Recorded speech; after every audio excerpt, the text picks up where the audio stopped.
Bonjour et bienvenue dans Entre nous sur ICI Télévision. Aujourd'hui, on plonge au cœur d'Haïti avec notre invité et son film Coûte que coûte, un documentaire puissant sur des artistes qui résistent par l'art. Il est avec nous pour en parler aujourd'hui, Joseph Hillel, le réalisateur, scénariste et producteur du film. Bonjour et bienvenue. Merci, bonjour.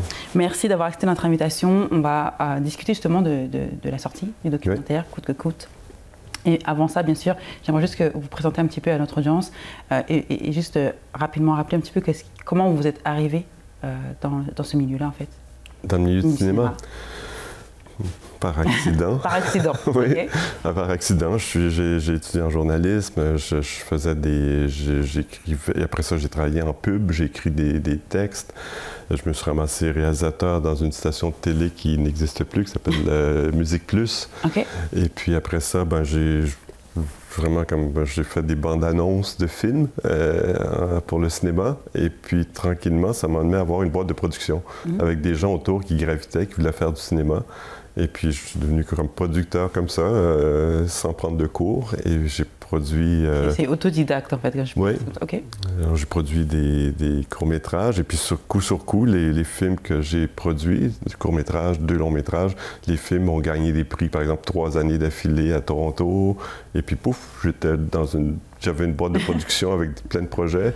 Okay. Et puis à un certain moment, j'ai décidé de faire mon truc à moi parce que je m'occupais des projets des autres, mais je ne m'occupais pas de ce que j'avais le goût de faire du documentaire.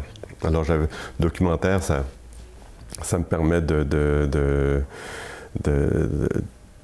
révéler des trucs qui me surlupinent, des trucs que j'ai en tête et que, mettons, mon premier film, c'est un film sur l'architecture. Je me demandais pourquoi les gens ne s'intéressaient pas à l'architecture. Alors, je fais un film sur Misandero. J'ai fait quelques films sur l'architecture parce que c'est un art qui m'intéresse beaucoup. Et puis à partir de 2010, j'ai été à Port-au-Prince suite au séisme, quelques semaines après le séisme. J'ai donné mon nom à une organisation. J'avais terminé un film et puis là, j'avais un moment, j'avais le goût de faire quelque chose parce que j'étais interpellé par la catastrophe et puis j'ai de la famille qui est décédée aussi. Alors j'ai travaillé pendant 3 mois bénévolement dans un camp de déplacés.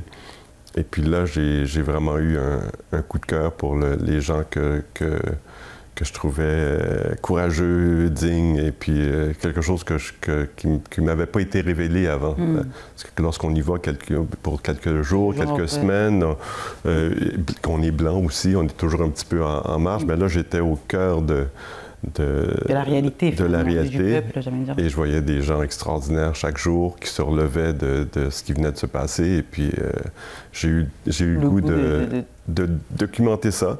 Et il y a eu un film de ça qui s'appelle Haïti Thomas, que j'ai tourné à Port-au-Prince, mais beaucoup en région aussi. Ça tourne beaucoup autour de la culture haïtienne, autour du vaudou, surtout.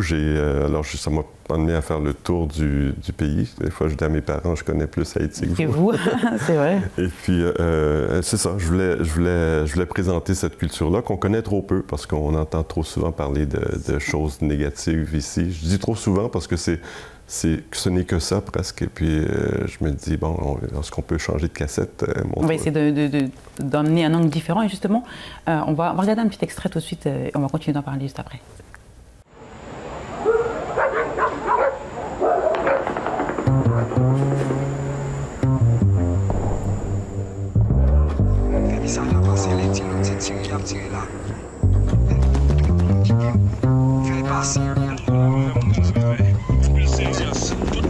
Il y a des jours que je me lève et je me dis que tout va s'éteindre. Je vais m'éteindre et puis je me rappelle que j'ai une répétition. Et je me lève. Ça redémarre.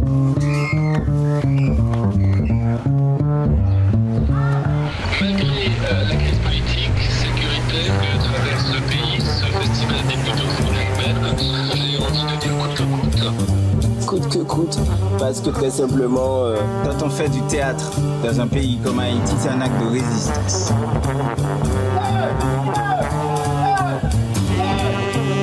Est-ce que nous avons dit dans notre société sans la culture? On ne peut pas. Déjà, son bail qui est dans nous.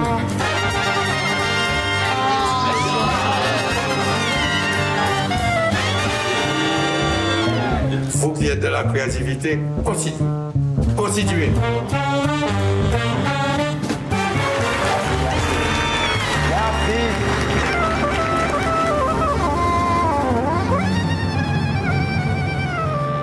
Alors, j'ai mentionné le titre, Coûte que coûte, mais ça peut porter un petit peu confusion. Le titre, il est en créole. Oui. Okay, Coûte que coûte, c'est écrit en créole. Pour ceux qui vont justement regarder le film, le documentaire, est-ce qu'il y aurait une façon que vous pourriez le décrire en quelques mots? Ben, c'est un film sur le théâtre à Port-au-Prince. Le théâtre comme art de résistance dans un contexte très confrontant, très dangereux, dans une ville qui est assaillie par les gangs. Mais il y a des gens qui font leur art coûte que coûte. Oui, malgré le... Oui. Coûte que coûte, en créole, c'est avec des cas parce voilà, que c'est en un seul mot. En un seul mot. Mon titre anglais, c'est « At all cost », avec un K encore, parce que je voulais laisser l'empreinte créole. Alors c'est ça, c'est comment ces gens-là, malgré tout, font leur festival, un festival qui dure depuis 23 ans. Il n'y a pas grand-chose en Haïti qui dure 23 ans. Les présidents, les ministres, ça roule. Mais, ils ont résisté quand même. Eux, ils font du théâtre. Il faut comprendre qu'en Haïti, le théâtre, ça existe depuis l'ère coloniale. Et il y a très longtemps avant. Je ne suis pas rentré dans ce côté-là didactique dans mon film, parce que je voulais rester dans la réalité. Mais j'ai fait des recherches. J'avais pensé peut-être en parler, mais on fait plein de deuil en montant un film. On laisse des trucs dont on voulait parler, mais je voulais parler de cet art-là qui était très vivant en Haïti depuis 200, 300 ans. Même pendant l'ère coloniale, les gens partaient de Paris et allaient voir des pièces.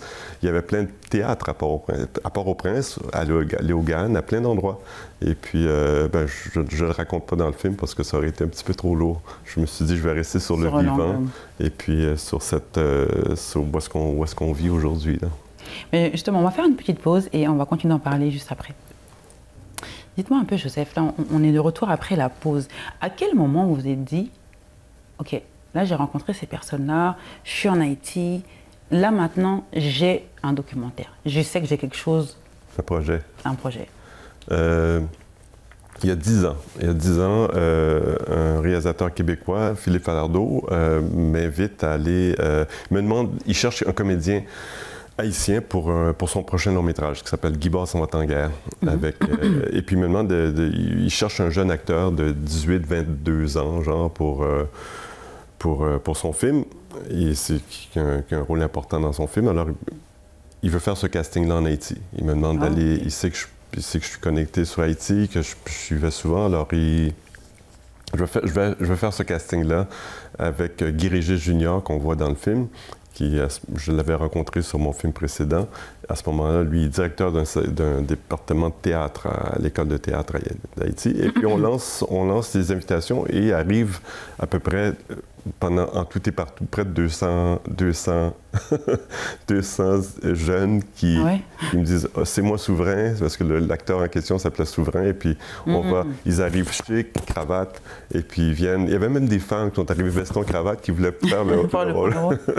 Alors, c'était une drôle d'aventure parce que je m'attendais à faire un casting en une journée, mais ça a duré plusieurs jours. Ah oui. Et à la fin, finalement, c'est un acteur d'ici, Irdan Zigzantius, qui a accepté le rôle pour ce film-là. Et on est allé tourner en Haïti par la suite. On a tourné au Cap-Haïtien, le segment du film de Philippe Falardeau. Alors, suite à cette expérience-là de casting, je me suis dit, waouh, ces jeunes-là, ils ont du guts. Il y a quelque chose à faire avec ça. Et ça a continué à mariner comme ça. J'ai eu le temps de faire deux ou trois autres films entre-temps. Et lorsque le président s'est fait assassiner chez lui, j'étais en contact avec certains d'entre eux, certains des jeunes artistes que j'ai rencontrés. Et il est venu un moment où c'était pendant la COVID, je me suis dit, tiens, je vais aller à leur rencontre, je vais voir qu'est-ce qui s'est passé dans ces 10 ans-là dans leur vie, qu'est-ce que je peux aller chercher là pour un projet. Et tous ceux que j'ai rencontrés gravitaient autour du festival Quatre Chemins, un festival qui est très important, auquel je n'avais pas porté attention avant, parce que j'étais souvent... ce festival-là a lieu pendant le mois des Guédés. Et les Guédés, c'est la fête des morts qui a lieu tout le mois de novembre. Lorsque je suis en Haïti, à cette période-ci, je ne suis pas à Port-au-Prince, je suis ailleurs. Et alors, je décide à partir de ce moment-là, en 2021, j'ai commencé à écrire. Et je retourne en 2022. Là, j'assiste au festival, je capte des images. De 2023, j'arrive avec une équipe et puis c'est ça. C'était, je veux dire, dans la boîte un peu, mettre ça comme ça. Oui, oui. Okay. Mais c'est vraiment le festival qui a cristallisé toutes ces idées-là. Là. Mais justement, je vous propose en fait de regarder un autre extrait du film tout de suite.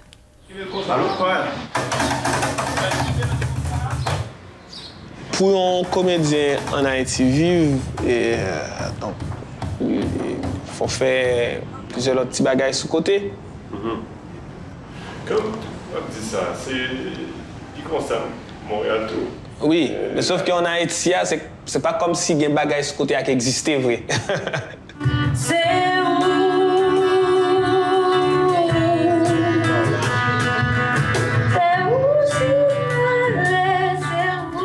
Alors, ça a un petit peu répondu à ma prochaine question. Vous avez déjà un petit peu répondu. J'allais dire justement, ça a pris combien de temps pour écrire le film du début au dernier mot, j'aime dire ça comme ça. Donc presque quand même plusieurs années finalement. Ça prend du temps. Un documentaire, c'est pas comme un script qu'on écrit pour une fiction par exemple. Ouais, finalement. On l'écrit puis ça va être ça. Le documentaire, c'est de la réécriture constante et la dernière écriture, c'est dans la salle de montage. C'est là qu'on assemble tout et puis il y a des choses qui apparaissent que j'avais pas prévues qui sont là. Comme Franck Étienne dans le film, il n'était pas prévu avant que j'y sois. Il est apparu une journée parce que j'avais une occasion d'aller le voir.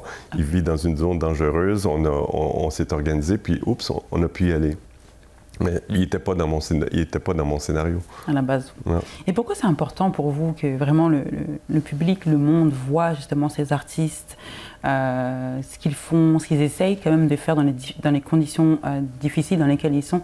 Pourquoi c'est important vraiment, parce qu'il y a clairement un message, j'ai un peu dire ça comme ça, à travers ce film. Pourquoi c'est vraiment important pour vous que le monde voit ce film et comprenne ce message? C'est peut-être parce que à la longue, j'ai été choqué de voir la manière dont on parle de mon pays de naissance.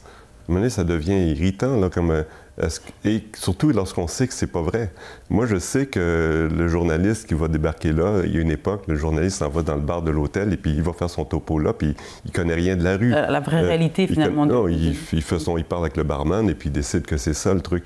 Je dis pas que l'information, elle est fausse tout le temps, mais il y a une redite. Il y a des trucs, des fois, qui manquent de... On parle de l'Afrique d'une certaine manière aussi. Et puis, forcément, il y a une brève d'une minute. On veut parler d'un séisme, on veut parler d'une guerre, on va au côté punch. Mais on parle d'Haïti d'une manière un petit peu réductrice. Et puis moi, oui, je sais que les auteurs comme Danny ou des gens qui créent leur art, je sais qu'ils sont aussi des bons ambassadeurs de la culture haïtienne. Mais au niveau du cinéma, je me dis, au niveau du visuel, je me dis, si je peux y aller, je vais le montrer. Et puis, sans complaisance, je montre la réalité. C'est du documentaire que je fais. Et puis, je me dis, bon, au moins, on a une meilleure... on peut avoir un autre sentiment. J'ai le sentiment que moi, quand j'admire ça, je me dis, ben, je me sens déjà mieux. Je suis fier d'être haïtien. Je suis fier de ces racines-là et puis j'en apprends encore. J'ai beau avoir beaucoup étudié Haïti, je continue à en apprendre. C'est une histoire qui est très, très riche. En tout cas, merci. J'avoue, je pense que c'est important d'avoir un angle différent, en tout cas. Oui. C'est vraiment apprécié que vous l'ayez apporté. On va s'arrêter encore quelques minutes et on va aller un peu plus vif dans le vif du sujet après la pause. À tout de suite. On est de retour après la pause. Là, justement, je voudrais quand même mentionner que ce documentaire, comme on a mentionné un peu plus tôt, va être en première. Oui. C'est le 2 mai au cinéma du musée, donc à Montréal. Je me demandais, en tant que justement de réalisateur, comment vous vous sentez à l'idée maintenant que, je sais que certaines personnes ont déjà vu un petit peu les pré-premières. Mais là, c'est quand même officiel. Comment vous vous sentez? Comment vous allez vous imaginer le retour du public? J'ai hâte de le partager. Le film a déjà eu il est sorti dans le plus gros festival documentaire au monde, à Amsterdam, au mois de novembre. Il est venu au RIDM ici pour un petit moment. Là, j'arrive de Toronto hier. C'est encore une très belle réception festivalière. Alors là, c'est la sortie en salle. Alors, c'est là que ça se joue. Et puis, c'est là qu'on a des contacts, parce que faire un film aussi, c'est d'avoir ce contact-là avec le public, puis d'avoir capter leurs impressions. J'ai déjà eu des bons feedbacks, alors je suis rassuré. OK, ça rassure. Et vous avez peut-être des questionnements, des gens qui n'ont pas tout compris, peut-être qui vous ont dit, mais pourquoi vous avez fait comme ci, comme ça, ou... Oui, des Q&A, j'en ai eu à Amsterdam avec, entre autres, j'ai une histoire qui me reste en tête, c'est des jeunes filles qui sont dans la vingtaine, qui viennent voir une des projections. J'ai eu 6 projections à Amsterdam. Et elles ne lèvent pas leurs mains au Q&A, mais elles viennent me voir après le film et puis elles viennent me questionner sur est-ce que tu es allé à Jérémie? Est-ce que tu es allé à Gonaïve? Est-ce qu'elles me posent des questions? Si vous connaissez le pays, on dirait. Oui, puis elles me posent des questions en anglais. Et puis je parlais créole? Non. Elles parlaient en français? Non plus. Et puis là, je comprends qu'elles sont adoptées. Et elles ont été adoptées, j'imagine, après 6, en fonction de leur âge. Et puis là, je me dis, elles venaient chercher, elles ont adoré le film, et puis elles venaient prendre des nouvelles d'Haïti comme ça, parce que ce qu'elles entendent, c'est toujours négatif. Alors, le souvenir, là, elles voyaient tout d'un coup quelque chose qui était pas négatif comme ce qu'elles entendent, les échos qu'elles ont habituellement. Puis j'ai trouvé ça, je me disais, j'avais pas pensé à ça. Je sortais de la salle de montage presque quand j'ai présenté le film. Et là, je voyais ça m'a vraiment fait du bien. Je me dis, OK, je fais ça pour une raison. Parce faire du documentaire, c'est costaud, là, c'est long, c'est un long marathon. Et puis des fois, on arrive au bout puis on cherche un sens à tout ça, parce que c'est prenant dans une vie. Là. Finalement, c'est la réception, le message un peu avec le public qui donne un petit peu un sens à Définitivement. tout ça. Est-ce qu'il y a un moment dans ce projet où vous vous êtes dit, bon, moi j'arrête? Non. Non, j'ai pas... non, pas un moment. Il y a beaucoup d'adversité, mais je me suis jamais dit ça parce que... j'ai pas le choix. Avec eux autres, quand je me dis, eux autres, ils n'arrêtent pas et moi, je vais ajouter la serviette. C'est vrai, c'est non, il fallait que j'honore ce courage-là, que je trouve tout ce qu'ils investissent dans leur art. Je me suis dit, ça m'a motivé au contraire. Donc, il y a quelque chose qui vous rend particulièrement fier dans tout ce projet, et j'ai l'impression aussi dans toutes ces rencontres que vous avez faites fier et beaucoup de gratitude aussi pour la confiance que ces acteurs-là ont partagée avec moi. Je me sens privilégié d'avoir eu cet accès-là à Port-au-Prince. Je sais que d'année en année, ça va pas bien. Et je sais qu'en ce moment, peut-être que je suis content d'avoir eu cette fenêtre d'opportunité-là pour aller capter cette vivacité-là et puis cette culture qui foisonne. Est-ce que vous pensez que ce documentaire va venir, je sais pas comment dire, l'audience haïtienne, est-ce que le public haïtien va répondre, va être assisté, comme vous avez déjà eu un peu un retour, j'aime dire, du public. Ouais. Est-ce que vous pensez que les Haïtiens vont comme répondre positivement, ou est-ce qu'ils sont comme, oh là là, je sais pas, c'est pas comme ça, tu as abordé des sujets, je sais pas, c'est un peu... Comment vous pensez que... Je sais pas, je connais pas les habitudes des Haïtiens trop avec le cinéma. Bon, d'abord, les cinéphiles, ils sont là. En général, ils viennent voir du documentaire. Les Haïtiens, je sais pas, j'ai pas... je pense à mon oncle il vient voir mon film, parce qu'à chaque fois que je fais un film, il vient le voir, mais normalement, il va pas au cinéma. Okay. Alors, ça dépend des habitudes de chacun, mais j'espère qu'ils vont venir, parce que je pense que ça... En tout cas, les Haïtiens que j'ai croisés dans les salles, ils ont été contentés, puis on a eu des belles discussions après la projection. Alors juste, je vais quand même aborder un point qui fait parler énormément quand on parle d'Haïti, c'est le vaudou, qui est aussi mentionné et abordé dans le film. Pour vous, est-ce que c'est quelque chose de fascinant ou c'est plutôt quelque chose un peu de mal compris? Les deux. Okay. C'est les deux. ma famille est extra-catholique. Moi, toute ma vie, on m'a dit que c'était quelque chose de négatif, c'était démoniaque, c'est tout ce qu'on peut imaginer de mauvais.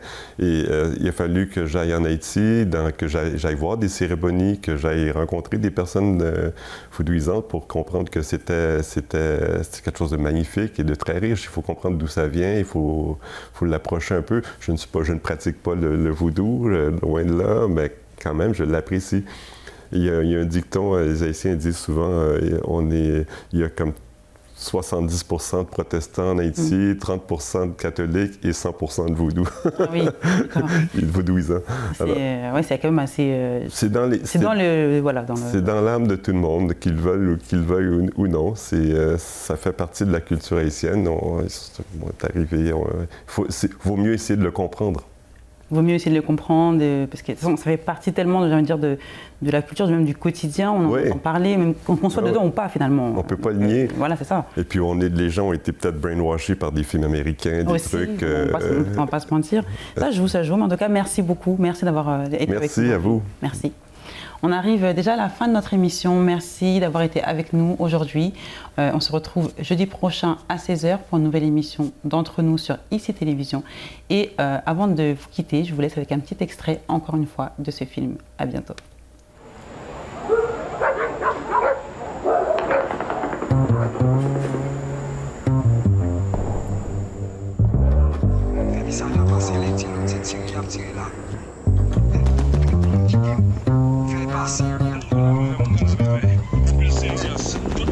Il y a des jours que je me lève et je me dis que tout va s'éteindre. Je vais m'éteindre et puis je me rappelle que j'ai une répétition. Et je me lève, ça redémarre.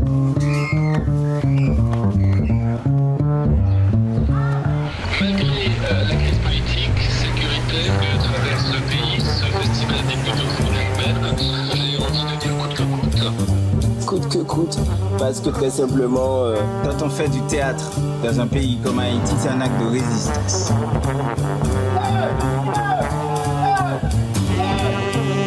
Est-ce que nous avons dit dans la société sans la culture? On ne peut pas. Il y a son bail qui est dans nous.